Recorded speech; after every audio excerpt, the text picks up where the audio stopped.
स्वयंपाकात स्वादाची जान, डीएम मसाले तुमच्या घराची शान. छत्रपती शासन महिला गृह उद्योग कबनूर इचलकरंजी घेऊन येत आहेत अस्सल परंपरेची मराठमोळी चव म्हणजेच डीएम मसाले. मटन मसाला, चिकन मसाला, धणे पावडर, गरम मसाला, बिर्याणी मसाला, तिखट चवदार मसाले आणि चटणी म्हणजेच डीएम मसाले.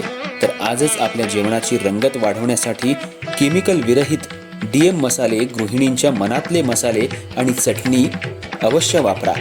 डीएम मसाले महिला बचत गटाद्वारे करणारे स्वच्छ माफक दरामध्ये म्हणजेच डीएम मसाले.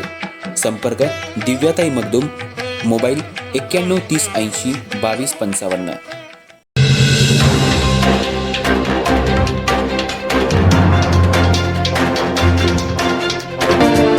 इचलकरंजी शहरामध्ये विविध विकास कामांचा शुभारंभ मुख्यमंत्री देवेंद्र फडणवीस यांनी काही दिवसांपूर्वी केला होता.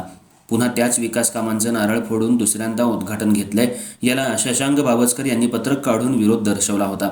यालाच उत्तर देताना गटनेते विठ्ठल चोपडे यांनी सांगितलं की विरोधकांना आता काही काम उरलं नाही, त्यामुळे ते अशी पत्रकबाजी करून टीका करतायत. इचलकरंजी शहरात राज्याचे मुख्यमंत्री देवेंद्र फडणवीस यांनी विविध योजनांमार्फत विकास कामांसाठी मोठा निधी दिलाय. गेल्या काही दिवसांपूर्वी विविध विकास कामांचा शुभारंभ मुख्यमंत्री देवेंद्र फडणवीस यांच्या हस्ते ऑनलाईन पद्धतीनं करण्यात आला होता. पण पुन्हा काल आमदार, माजी आमदार, महापौर, उपमहापौर, नगरसेवक, आयुक्त यांच्या हस्ते याच कामांचा नारळ फोडून शुभारंभ करण्यात आला. याला विरोधी नेते शशांक बावस्कर यांनी पत्रक काढून विरोध दर्शवलाय. मुख्यमंत्र्यांनी उद्घाटन केलं असताना पुन्हा कसं काय उद्घाटन केलं जातं? ही नवीन पद्धत चालू केली आहे की काय, असा सवाल शशांक बावस्कर यांनी पत्रक काढून केला आहे. याला प्रत्युत्तर देताना गटनेते विठ्ठल चोपडे यांनी सांगितलं की मुख्यमंत्र्यांनी ऑनलाईन पद्धतीनं उद्घाटन केलं होतं, पण प्रत्यक्षात आजपासून विकास कामांना सुरुवात झाली आहे. कुठलंही शुभ काम करताना नारळ फोडून केलं जातं, त्यामुळं शुभ कामाचा नारळ फोडून आम्ही शुभारंभ केलाय.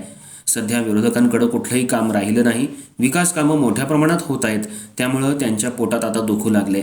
आम्ही विकास कामं करत राहणार, विरोधकांच्या उत्तराला टीका करणार नाही. आम्ही विकासातून शहराची प्रगती करणार, असा आत्मविश्वास गटनेते विठ्ठल चोपडे, महापौर, उपमहापौर यांनी पत्रकार बैठकीत दिलाय. यावेळी नगरसेवक, नगरसेविका मोठ्या संख्येनं उपस्थित होते.